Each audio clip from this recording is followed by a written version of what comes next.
I know we had a bit of a rough day today, Tiger fans, against the Cats, but I want to talk about some of the green shoots quickly that we saw from today's game that sort of put a smile on a few people's faces when you see the performance they had, given the type of game that we were involved in.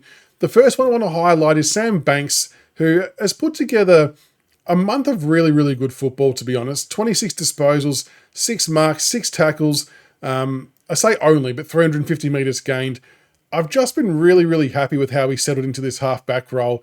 And again, it's putting together consistent performances week after week. Like, honestly, I was really expecting him to have a down game at some point in this last month, which is kind of sort of what you would see in a younger player in a new role. But he's really taken to it so well, and it's hard to see him being moved from that spot in the future. I think that's now his spot. I know we've got Jaden Short in the wings. He's playing VFL, and how that looks when he comes back into AFL, I'm not too sure. I don't think it can be at the expense of Sam Banks. I think that would cause some absolute riots down at Punt Road if we did that. But it's just good to see that. I remember hearing a lot of stories or a lot of word about Sam Banks that the club internally rated him really, really highly. And they were just kind of waiting for him to find his groove and to kick on with it. And it seems like he's starting to do that now. So wanted to give a big shout out to Sam Banks.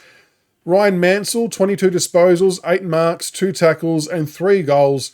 Look, it's no secret that Mansell's probably had a bit of a down month of football, if we're being honest. And I think it drew some fair and warranted criticism. But today, I thought he was involved really, really well across a lot of the quarters. And there was at one point in time that he was our only score getter for the entirety of the match when we only had 3 goals at one stage. So I thought his work around the ground was good. I feel like his attitude and the way he sort of aggresses towards the ball and the play with the ball, I think he's reined that in a little bit. Like, he's not giving away the dumb free kicks anymore, which is good to see too. He did give away that 150, but I don't blame him for that because I actually thought his anticipation was correct. It was just half a second too early before they called play on. So I won't hold that against him, but it was really good to see him come back and hit the scoreboard. That was probably his best game for the year, I reckon. And some of the goals he got were from difficult angles as well. Like that nice check side early on was really good. And he was also getting to work at ground level in the forward 52. When the ball hit the deck, he was swooping on it. He was getting handballs out or setting up plays in other positions so they could get another inside 50 entry. And I just thought it was a really nice and well-rounded game from him. I do like seeing him get higher up the ground as well, similar to Seth Campbell. There was a few times today where Seth, Mansell and Rioli were able to kind of work it out of the back line and up the wing as a trio. And with their speed and skill, it can actually be really tough for the opposition to defend. And I think they need to try and utilise each other a bit more with handballs and sidestepping, getting in and out of traffic and stuff like that. So I thought that was really good today from Ryan Mansell. But the one that I was most impressed with was, without doubt, Maurice Rioli Jr. For me, I thought he was quite comfortably our best player today. I know a lot may not agree with that, but categorically, I reckon that's his best game for the club at senior level. 19 disposals, 9 marks, 3 tackles, 1 clearance, 1 goal. We talked about him for a little while in the lead up, that we'd seen him play for about a month now in VFL as a midfielder, like a centre square midfielder. And he was averaging the 19 to 25 touches somewhere in that area per game. And the question mark was always, will that translate to AFL level if he comes in and gets up around the contest? Now, today he obviously started as sub and came on the ground a lot earlier than we would have liked, unfortunately, with Sammy Lawler going down, which was obviously not great. But what Morris did do is he did take the opportunity, which is all you can ask of him. And while he didn't start in the centre square at any time, because we don't seem to mix that up at all, he was up and around the contest more. And the one thing I've been saying about Morris for a long time now is he's a confidence type player.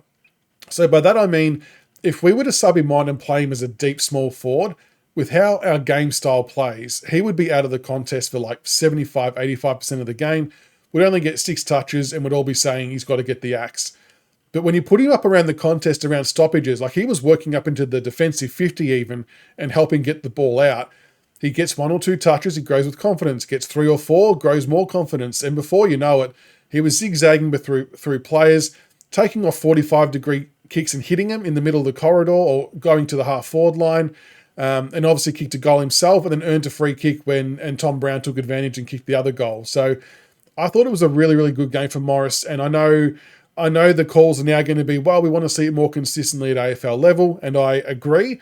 But I truly think that if we keep playing him up around the contest as a high half forward, as another midfielder, around stoppages around the ground, I think that can be his normal output. And that's going to be a huge benefit to us because the chasing and the extra work, he was busting his art in that second quarter in particular, when no one else seemed to be willing to run or chase. He was chasing from contest to contest, running 50 metres to try and run people down and anticipate where the ball was going.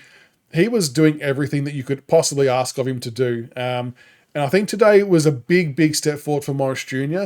And I really hope we see more of that to come in the future because the positives he will have on our team will be huge. So, yeah, Banks, Morris Rioli, and Ryan Mansell, big shout out to them today. And you know what? I'll throw in Seth Campbell as well. 19 disposals, 5 marks, 1 tackle, 3 clearances.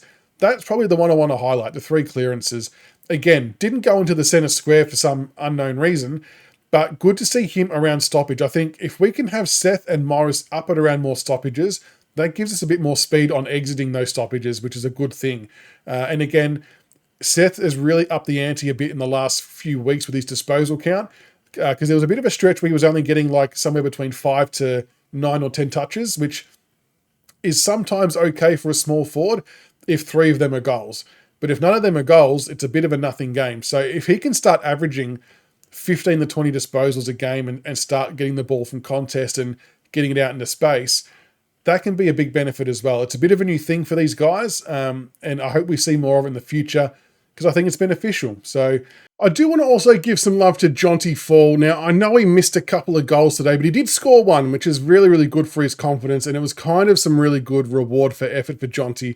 9 disposals, 4 marks, 1 tackle, 1 goal too, and a lot of his shots for goal are coming from like way outside 50, and they are very difficult to score, but Shitty hits the ball well, and he's going to nail one of them really, really soon. But what I did like from him, that even though he wasn't getting the reward for effort early, he wasn't dropping his head. Like he was still going to the contest really well, had some really good ground ball collects and then hit some targets, and he just keeps trying and trying and trying. And you got to remember that in games like today, he's actually playing against premiership quality defenders. So he's not playing against some half-asses from another low club. Like he's playing against genuine quality opponents. And this is a massive, massive learning year for him.